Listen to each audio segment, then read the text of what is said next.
Quero convidar a todos para nós abrirmos as nossas Bíblias em Marcos, capítulo 16. Marcos, capítulo 16. Nós vamos ler do versículo 1 ao versículo de número 10.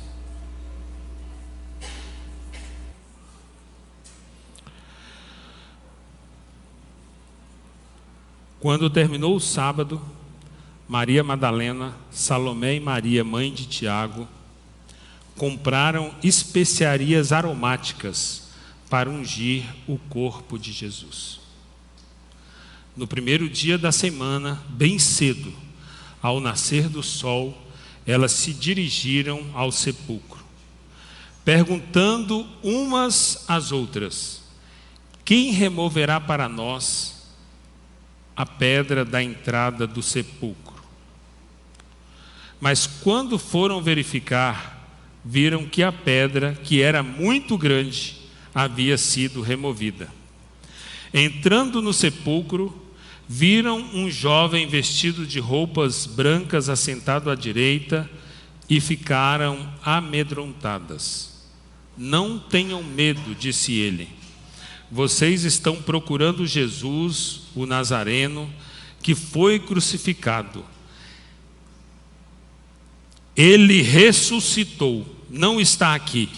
Vejam o lugar onde o haviam posto. Vão e digam aos discípulos dele e a Pedro: ele está indo adiante de vocês para a Galileia. Lá vocês o verão, como ele lhes disse. Tremendo e assustadas, as mulheres saíram e fugiram do sepulcro e não disseram nada a ninguém, porque estavam amedrontadas. Quando Jesus ressuscitou, na madrugada do primeiro dia da semana, apareceu primeiramente a Maria Madalena, de quem havia expulsado 7 demônios. Ela foi e contou aos que com ele tinham estado. Eles estavam lamentando e chorando. Amém? Vamos fazer mais uma oração. Vamos ficar em pé, fazer mais uma oração. Pai de amor, Pai santo, Deus eterno, nós estamos aqui diante da Tua igreja, diante do Senhor, diante do Teu povo. E nós nos apresentamos a Ti, Senhor, reconhecendo o Teu senhorio, reconhecendo, ó Deus, a nossa pequenez. E nós, Senhor Deus Santo, queremos aqui meditar na Tua palavra, meditar, Senhor, neste evento que foi, Senhor Deus amado, o maior dos eventos de toda a história. E nós nos apresentamos a Ti, Senhor, como servos do Senhor, apresentamos-nos diante do Senhor para nos colocarmos, Senhor Deus amado, na total dependência de Ti, em nome de Jesus. Amém. Muito bem. Nós temos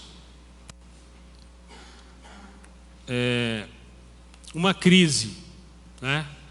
Digamos assim, nós temos uma interrogação, uma preocupação, uma aflição, uma angústia. O homem, ele tem essa crise. A preocupação dele está numa coisa que todos nós estamos caminhando para ela. Todos nós caminhamos para o dia da morte. E é interessante porque só o ser humano que tem essa percepção. A gente olha para um cachorrinho e ele não tem a percepção da morte. E nós então temos essa percepção, a percepção da morte. E dentro dessa crise, dessa preocupação, dessa angústia muitas vezes, porque isso tanto pode ser maior ou menor em função de uma série de coisas que podem acontecer em nossa vida, né? Por exemplo, o meu sogro tem 88 anos, vai fazer 89 agora em julho. Super saudável ele. Mas não tem nenhum dia que eu pelo menos que eu o encontre para que ele não fale sobre a morte, né? Alguém que o conhece aí, se tiver algum dia que você encontrou com ele, ele não falou na morte, me diga aí para eu registrar esse dia, né? Então, assim,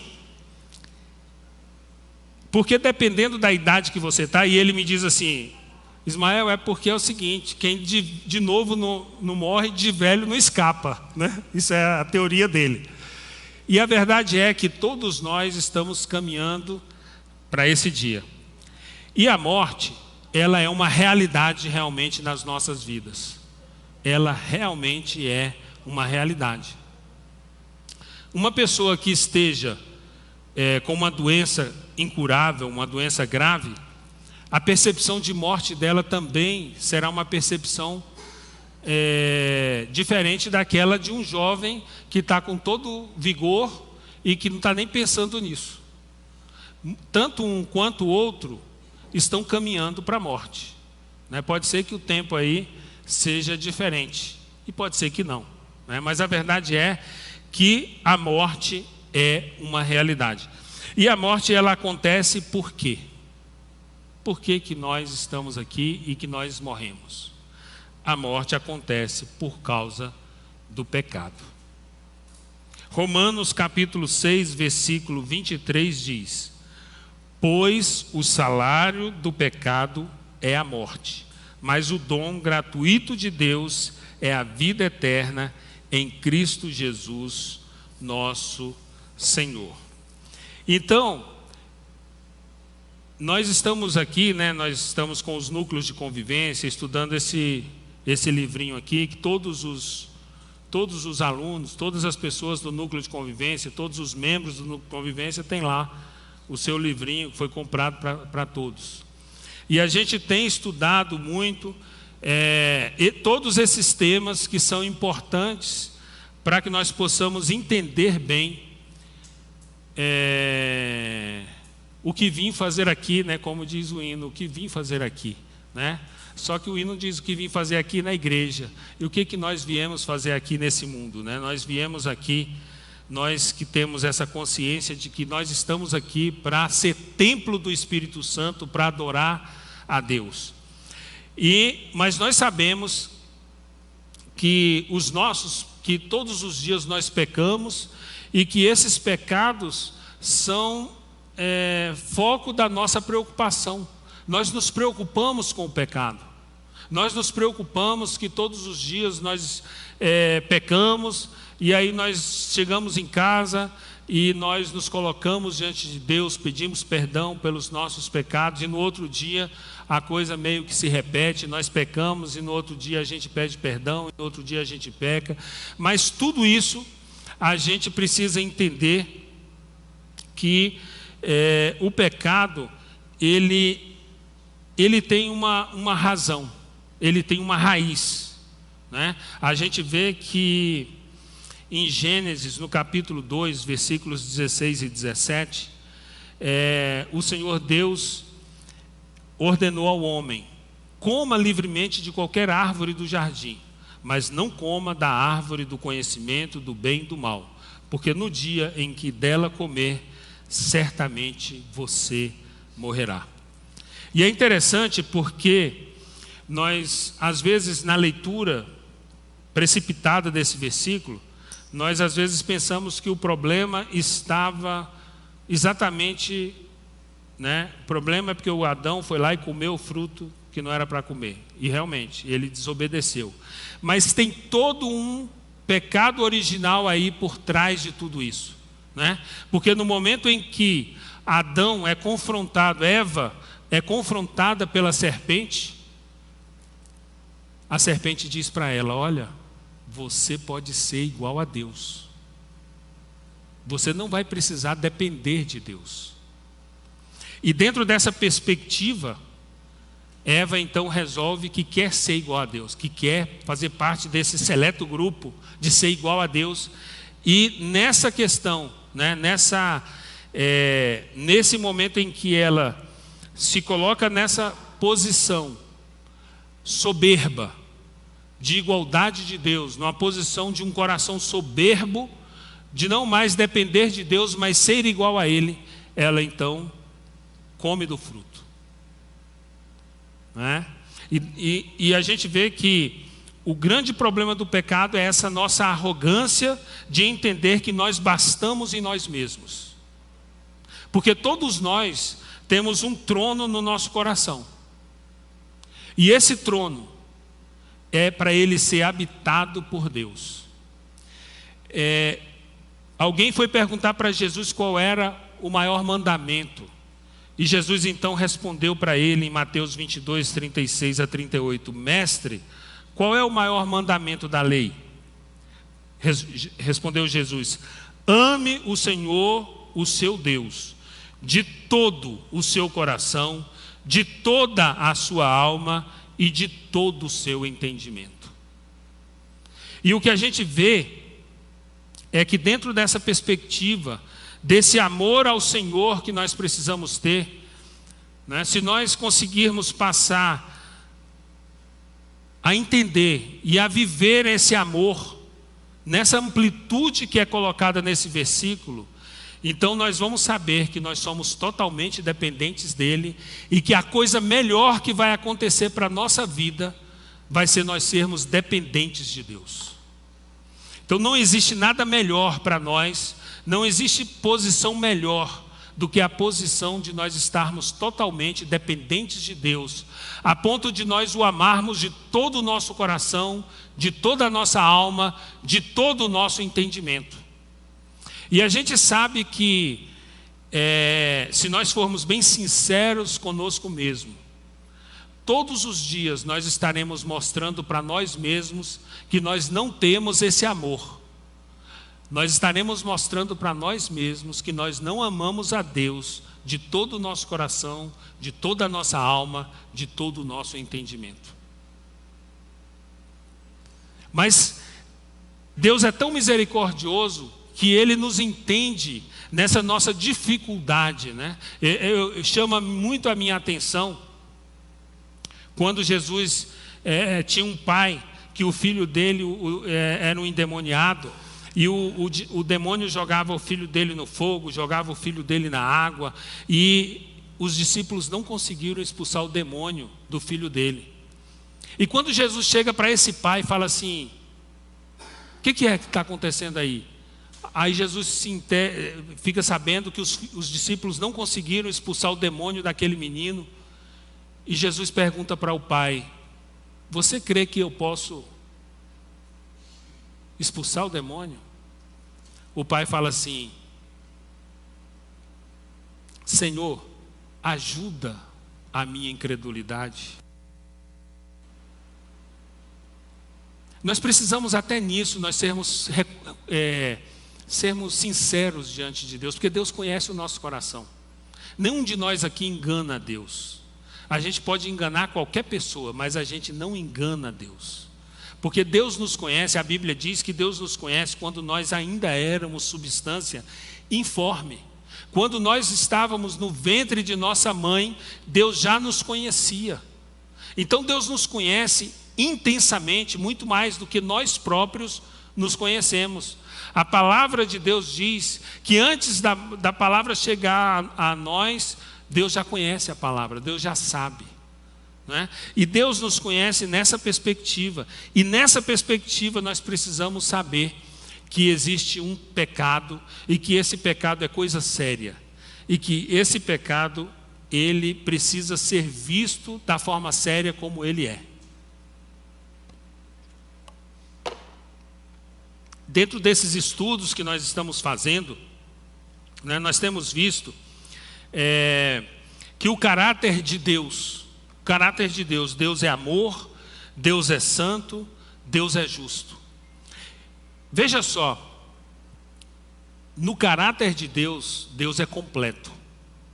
Deus não abre mão de nada do que Ele é em momento algum.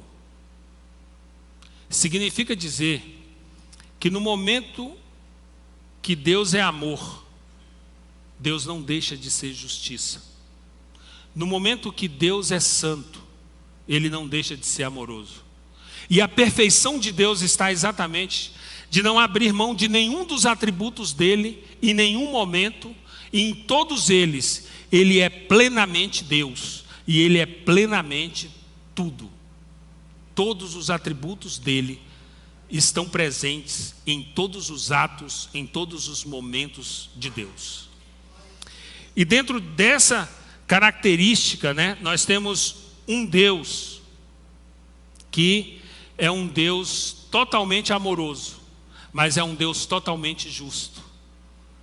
E nós então estaríamos numa situação muito complicada, porque no momento em que nós pecamos, nesse momento em que nós não amamos a Deus de todo o nosso coração, de toda a nossa alma, de todo o nosso entendimento, e por não fazermos isso, a gente estuda, a gente vê em alguns momentos que esse pecado raiz, ele está enraizado dentro de nós, e é por causa dele que nós então vamos mostrando todos os outros pecados, e a gente percebe que nós temos problema na raiz exatamente porque a gente vê os outros pecados presentes em nós. Então nós precisamos reconhecer que nós temos que ter Deus como nosso Deus, o nosso Senhor, o nosso Mestre.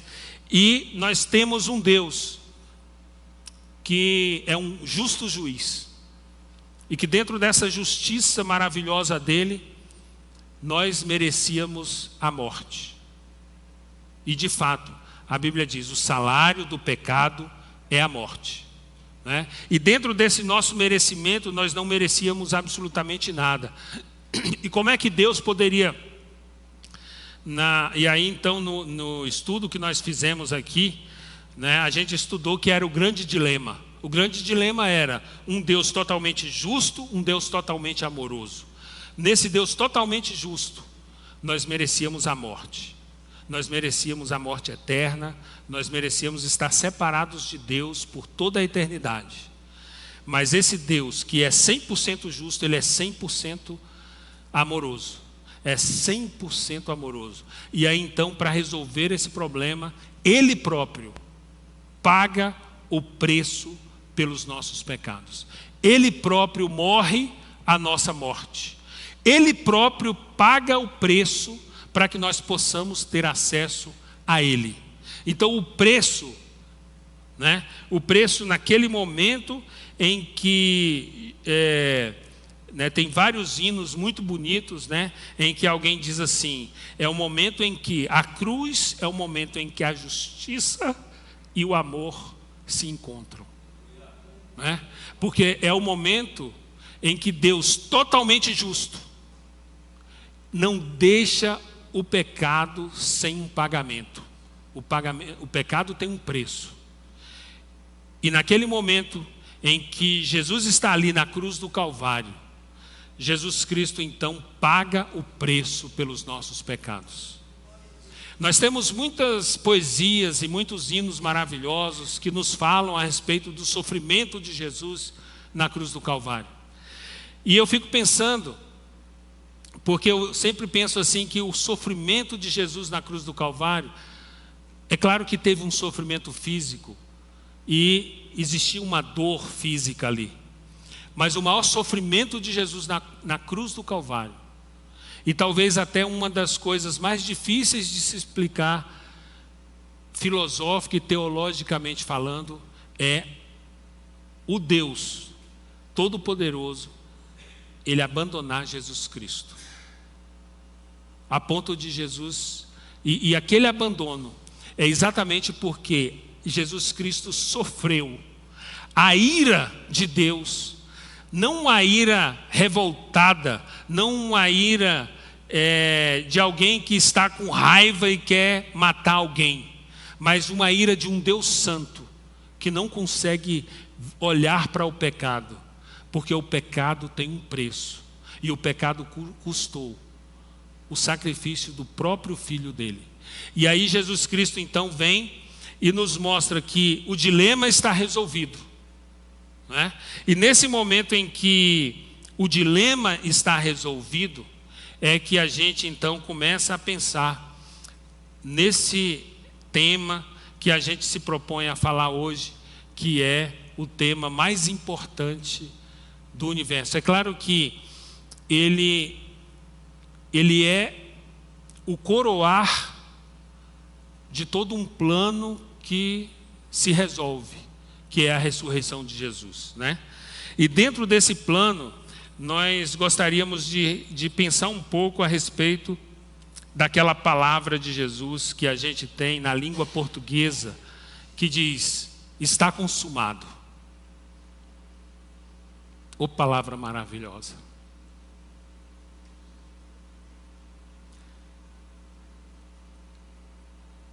No grego, essa palavra é tetelestai.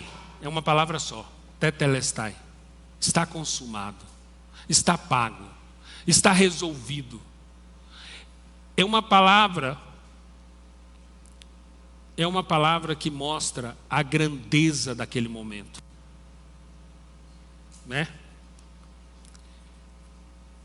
E é interessante porque nesse momento em que Jesus fala tetelestai, está consumado, nós temos o cumprimento de todas as profecias, desde quando Deus fala para Adão e para Eva, né? Naquele momento em que provavelmente Satanás imaginou que tinha vencido todas as coisas, e Deus fala assim: da semente da mulher vai vir um que vai esmagar a cabeça da serpente. Desde essa promessa da Bíblia, lá em Gênesis, todas as promessas em relação a Jesus Cristo se cumprem nesta hora em que Jesus profere: está consumado, tetelestai. E nesse momento acabou o sofrimento. Acabou o sofrimento da humanidade, acabou o sofrimento de Jesus, acabou o sofrimento por quê? Porque você sabe para onde você vai. Eu sei para onde eu vou, eu sei que eu sirvo a um Deus que, muito embora Ele, ao longo de todo o tempo em que Ele esteve aqui, Ele sempre alertou: eu sou a ressurreição e a vida. E como que, se nós não temos esse momento da ressurreição, como é que essa ressurreição e a vida poderia ser verdadeira na minha e na sua vida? É como, dia desses eu ouvi de um cidadão aí, que ele falou para a família dele que ele ia ressuscitar. Não sei se vocês viram essa notícia. E que ele disse que ele ia ressuscitar. E aí ele já estava fedido lá, e o povo querendo enterrar, mas a família não deixava, porque ele ia ressuscitar. A verdade é que ele já está enterrado, porque ninguém aguentou mais o mau cheiro e tiveram que enterrar o homem. Agora, o nosso Jesus, ele morreu, mas ele ressuscitou. E ele está vivo para todo sempre. Então a remissão dos pecados está garantida. O cumprimento das exigências da lei está garantido. A satisfação da justiça divina está garantida. A destruição do poder de Satanás está determinada, está sacramentada. Deus estava declarando ali, Jesus Cristo estava declarando ali, né? Missão cumprida. Sabe, missão cumprida, tetelestai quer dizer missão cumprida, né? Tudo se cumpriu em Jesus Cristo ali. Tetelestai diz que o resgate foi definitivo. É um resgate definitivo. Nós não fomos resgatados por um tempo, nós fomos resgatados definitivamente. Das mãos, das garras do inimigo de nossas almas, nós fomos resgatados. É uma posse permanente e definitiva. É interessante porque aqui em Brasília as pessoas elas têm muito essa noção, né? As pessoas estão em lugares às vezes que não tem uma escritura. Todo mundo sonha com aquela escritura, né? Aquele negócio. Um dia eu vou ter uma escritura desse lugar aqui. E nós temos uma posse, uma escritura permanente e definitiva quando Jesus falou tetelestai. Quando Jesus falou está consumado. Então a partir daquele momento nós sabíamos que não era mais o filho unigênito do Pai, mas era o filho primogênito, porque todos nós estamos nessa irmandade com Jesus Cristo. Todos nós fazemos parte desse povo que vai morar no céu, que tem Jesus como Senhor, como Salvador das nossas vidas. Então, esse termo, ele é muito interessante, né? E nessa questão da ressurreição, que aliás nós vamos estudar nesta semana nos núcleos de convivência, sobre a ressurreição de Jesus Cristo. Até parece que a gente programou, né? Certinho para, né? Semana que vem, a Semana Santa aí, a chamada Semana Santa, né? Mas nós não programamos não. O Espírito Santo provavelmente programou, né? Mas nós não. E nós vamos estudar sobre a ressurreição. E a ressurreição, eu gostaria de fazer de pensar algumas coisas sobre a ressurreição com você. A ressurreição é a prova que Jesus Cristo é o Filho de Deus. Jesus Cristo, ele estava aqui e ele já anunciava que era o Filho de Deus. A prova disso é a ressurreição. Alguém abre aí, João capítulo 1, versículo 14 aí. João capítulo 1, versículo 14. Aquele que é a palavra tornou-se carne e viveu entre nós. Vimos a sua glória, glória como do unigênito vindo do Pai, cheio de graça e de verdade. João já tinha dito, olha, ele é Deus. E na ressurreição, a gente tem a prova de que Jesus Cristo é o Filho de Deus. Na ressurreição, nós temos a prova de que Deus aceitou a morte de Cristo como pagamento pelos nossos pecados. Qual é o momento em que Deus, ele mostra que aceitou esse momento em que Jesus grita na cruz do Calvário, está consumado, tetelestai. É no momento em que Deus ressuscita Jesus Cristo, Deus mostra que o pagamento foi aceito. Que Deus aceitou o pagamento. Deus aceitou o sacrifício. Deus aceitou a morte de Jesus Cristo como pagamento pelos nossos pecados. Naquele momento em que o véu do templo se rasga de cima a baixo, não é de baixo para cima não, é de cima a baixo. E nesse momento em que o véu do templo se rasga de cima a baixo, nós temos acesso a Deus. E nós podemos ajoelhar os nossos joelhos em qualquer lugar que estivermos. E nós podemos então ter acesso a esse Deus maravilhoso. Onde quer que nós estejamos, nós podemos levantar as nossas mãos e falar com esse Deus. Nós podemos apresentar diante dele a nossa vida, colocar diante dele as nossas queixas, apresentar a ele o nosso ser. A ressurreição é a prova da nossa futura ressurreição. Em João capítulo 11, versículo 25, Jesus disse: eu sou a ressurreição e a vida. Quem crê em mim, ainda que morra, viverá. Nós não vamos morrer. Nós vamos passar dessa vida aqui para a vida eterna. E vamos fazer isso e está garantido na ressurreição de Jesus Cristo que nós temos, que nós não vamos morrer. Nós vamos passar desta vida para outra vida. Está garantida a nossa vida eterna. Jesus Cristo falou lá em João, no capítulo 3, no versículo 16. Porque Deus amou o mundo de tal maneira que deu o seu Filho unigênito, para que todo aquele que nele crê não pereça, mas tenha a vida eterna. Então nós temos a vida eterna, e a garantia que nós temos da vida eterna está na ressurreição de Jesus Cristo. Então Jesus Cristo, ele, por meio da ressurreição dele, nós temos a prova da nossa futura ressurreição. A ressurreição de Jesus é a prova de que o mundo tem um Senhor e um juiz. E é interessante isso, porque muitas vezes nós vamos vivendo a vida de uma forma que a gente vai olhando as coisas que estão acontecendo, as injustiças, as coisas que vão nos abalando muitas vezes, né? E a gente fica então olhando, e a gente sabe que esse mundo jaz no maligno, esse mundo está num sistema maligno, mas a palavra de Deus, ela diz que o nosso Deus tem o controle de tudo. Salmo 103, versículo 19. Esse não estava escrito aí não. Salmo 103, versículo 19.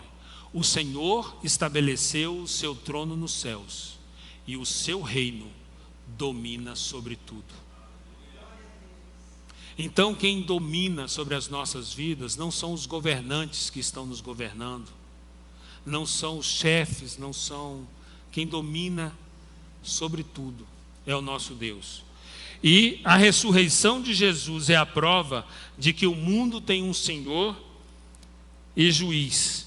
Filipenses capítulo 2, versículos 9 e 10, por exemplo, a gente tem um texto que nos mostra isso. Filipenses capítulo 2, versículos 9 e 10.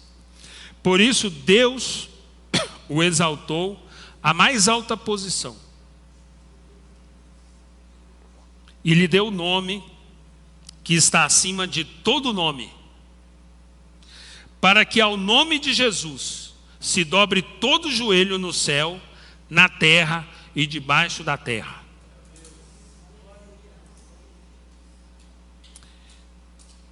Deus exaltou Jesus Cristo à mais alta posição e deu a ele o nome que está sobre todos os nomes. Jesus Cristo está sobre todas as circunstâncias, sobre todas as dificuldades, sobre todos os momentos que nós estamos vivendo. Se você está vivendo um momento difícil, Jesus Cristo está acima desse momento. Jesus Cristo, Ele consegue estar acima, né? Às vezes eu falo isso porque foi uma coisa muito emocionante na minha vida, quando eu estava num voo, uma determinada ocasião, e aquela chuva, e o avião todo se tremendo todo e tal. Aí o piloto falou assim: olha, eu vou para cima da tempestade. Irmãos, o que é aquilo? O piloto subiu, o céu estava assim, o sol brilhando. Aí você olhava para baixo aqui, aquele negócio mais preto, assim, escuro, assim, a tempestade comendo lá embaixo, e o avião por cima da tempestade. É assim o nosso Deus. O nosso Deus, Ele está acima da tempestade.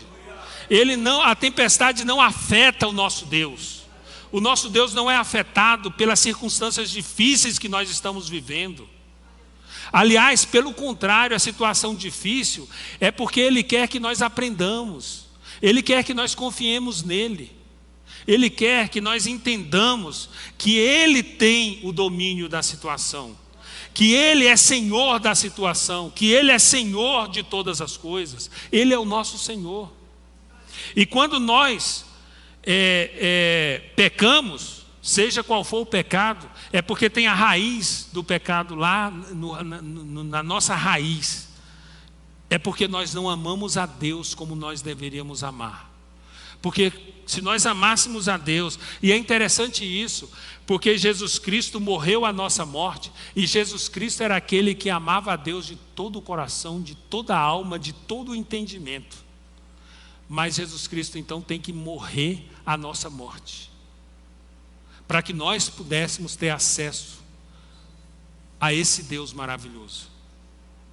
Por que, irmãos? Por que isso, né? Alguém pergunta, mas por que isso? Você imagina um juiz de uma cidade, né? Imagina uma cidadezinha pequena, em que uma pessoa, ela mata uma outra. Uma família muito querida na cidade, de repente chegou lá um ladrão e matou o dono da casa. E aí, de repente, no dia do julgamento, toda a cidade está lá no fórum para ver aquele julgamento. Imagina a cena do juiz olhar e falar assim: olha, eu resolvi que hoje eu estava de bom humor, resolvi que esse rapaz aí está perdoado. Imagina como que as pessoas da cidade vão ficar. O nosso Deus não é um Deus injusto. Nós merecíamos a morte. Precisava que alguém morresse a nossa morte. E pelo preço cobrado, e a própria palavra de Deus diz que esse preço é justo, que o preço cobrado pelo nosso pecado é justo. Então Jesus Cristo vem e paga esse preço. Porque o nosso Deus não pode cometer injustiças. E aí eu queria, nesse texto que foi lido, eu queria que a gente refletisse um pouco sobre um dos versículos do texto que a gente leu de início aqui. Eu queria meditar o versículo 7, Marcos capítulo 16, o versículo de número 7. Olha só. Vão e digam aos discípulos dele e a Pedro. Isso era o anjo falando. O anjo que estava ali falou para eles: vão e digam aos discípulos dele e a Pedro, ele está indo adiante de vocês para a Galileia. Lá vocês o verão, como ele lhes disse. Eu queria meditar com você sobre uma coisa desse versículo. O anjo ele estava com essa diretriz para dar para as mulheres que estavam ali. Aquelas mulheres, elas foram ali no túmulo de Jesus pela consideração que elas tinham a Jesus, né? Muitas dessas mulheres foram as mulheres que bancaram financeiramente o ministério de Jesus. E naquele momento elas foram ali. A perspectiva delas era chegar ali e embalsamar Jesus e deixar Jesus, o corpo de Jesus, bem embalsamado. E aí então o anjo diz para eles assim: e ele está adiante de vocês. Eu queria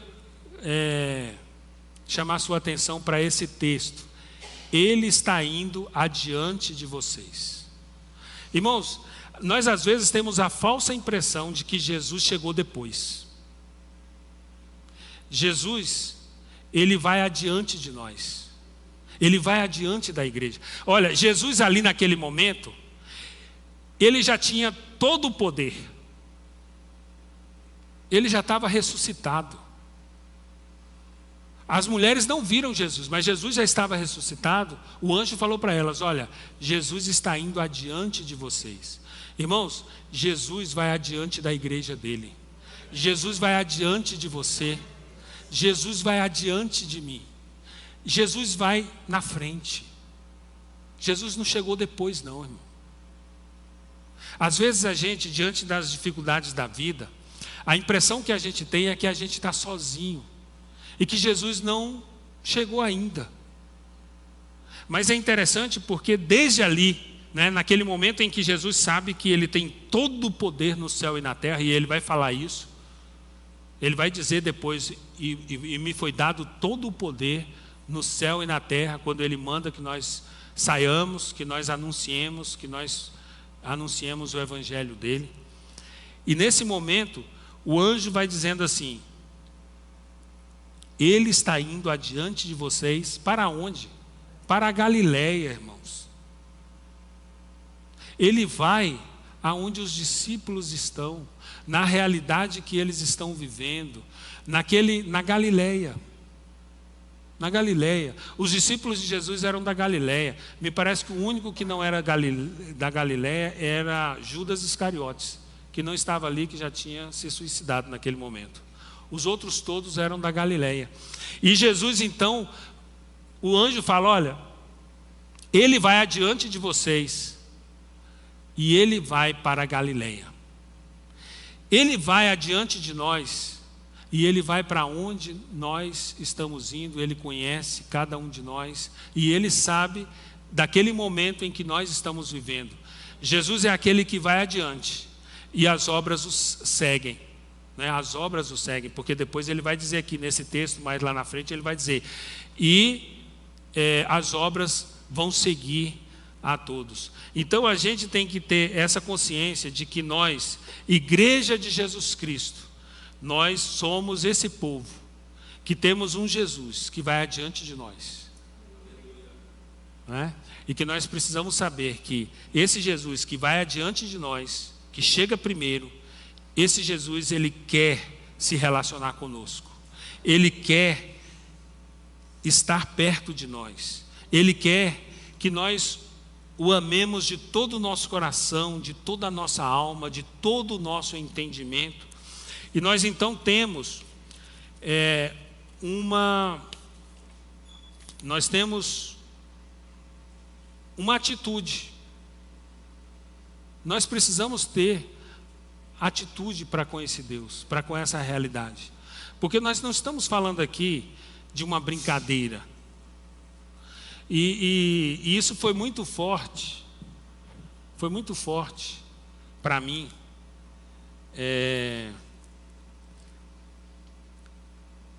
Foi muito forte para mim quando minha mãe estava perto de morrer. Porque você pode estar cercado de todos os seus filhos, se você for uma pessoa com muitos netos, com muitos bisnetos, mas tem um momento que é você e Deus. Pode estar o quarto lotado, pode estar lotado de gente. Nenhuma daquelas pessoas vai poder fazer nada por você na hora da morte.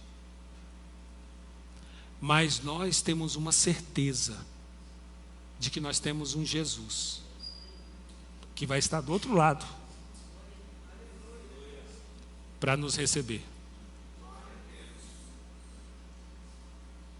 Nós temos um Jesus que, assim como ele falou lá para o ladrão, hoje mesmo você vai estar comigo no paraíso. Então, nós sabemos que nós, nesses momentos em que você gostaria de estar com a pessoa ali, a pessoa está na hora da morte, você não tem como estar com ela. Naquele momento, é ela e Deus. E nesse momento em que for você e Deus, que for eu e Deus, eu preciso saber que eu tenho um Jesus, que Ele vai estar comigo, Ele vai me receber do outro lado.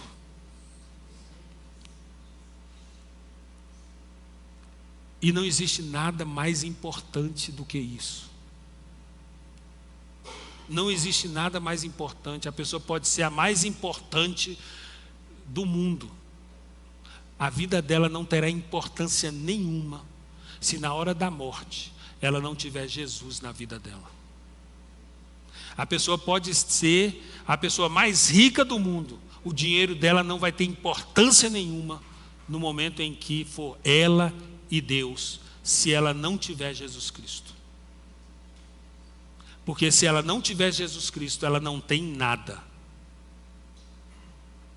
Ela não tem absolutamente nada. E diante dessa circunstância, nós precisamos saber que nós estamos diante do evento mais importante do universo. O momento em que foi selado, foi sacramentado, de que nós temos a confiança da vida eterna. A vida eterna está garantida. Em Jesus Cristo, a vida eterna está garantida.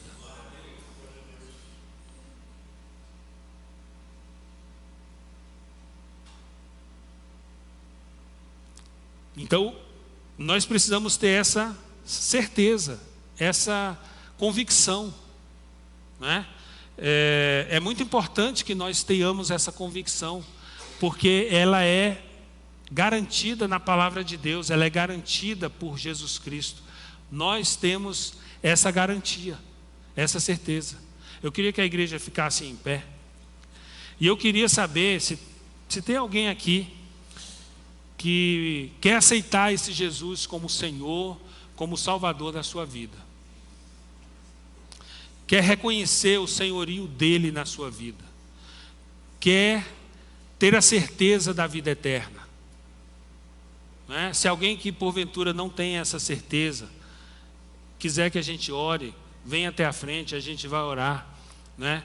É interessante porque a certeza da vida eterna, ela é dada pelo Espírito Santo em nossa vida, né? Não são as minhas palavras, eu não vou aqui dizer para você dessa certeza, né? É o Espírito Santo que dá essa certeza dentro de nós sabermos que não é pelo que nós pecamos, mas é pela graça maravilhosa que Ele nos dá, né?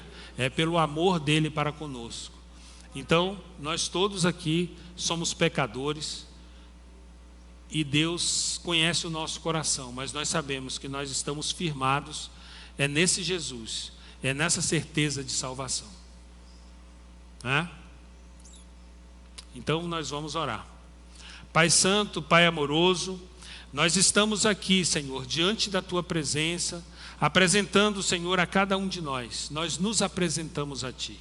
Nós nos apresentamos sabendo, ó Deus, que nós somos carentes da Tua graça. Nós sabemos, ó Deus, que o Senhor vai adiante de nós. Nós sabemos, Senhor, que o Senhor governa sobre tudo, que o Senhor domina sobre tudo, que o Senhor é Senhor das nossas vidas. E nós nos colocamos, ó Deus, diante da Tua presença, nessa certeza de que nós temos, Senhor Deus amado, nós temos uma convicção plena de que nós temos a nossa vida escondida em Ti, Senhor. Que independente de qual seja a situação, a dificuldade de cada uma das pessoas que aqui está, nós sabemos, ó Deus, que o Senhor está diante delas, que o Senhor as conhece, que o Senhor sabe, Senhor Deus Santo, de todas as suas aflições, as suas angústias. Nós apresentamos diante do Senhor cada uma das pessoas aqui, cada família aqui representada, ó Deus. Nós apresentamos diante do Senhor aqueles irmãos que aqui estão, mas que estão passando por alguma angústia, alguma aflição, ó Deus eterno. Que o Senhor possa confortar os corações, que o Senhor possa dar vitória, que o Senhor possa, Senhor Deus Santo, intervir na vida e nessa situação pela qual cada um esteja passando. Que o Senhor, meu Deus amado, possa nos ver, nos contemplar, nos dirigir, nos orientar, Senhor, para que nós possamos viver o melhor de nós que o Senhor tem para nós, que é essa vida maravilhosa em Cristo Jesus, que nós já podemos vivê-la agora, Senhor Deus amado, porque nós já temos acesso a Ti, nós já Te conhecemos, ó Deus, e nós temos esse Jesus maravilhoso que está diante de nós, e que, Senhor Deus Santo, nos conhece, nos contempla e nos dirige. Nós Te agradecemos, nós Te louvamos, nós Te bendizemos, Senhor, por esse momento, por essa oportunidade, nos colocando diante da Tua presença, nos apresentando diante de Ti, em nome de Jesus, ó Deus. Amém, Senhor. Amém.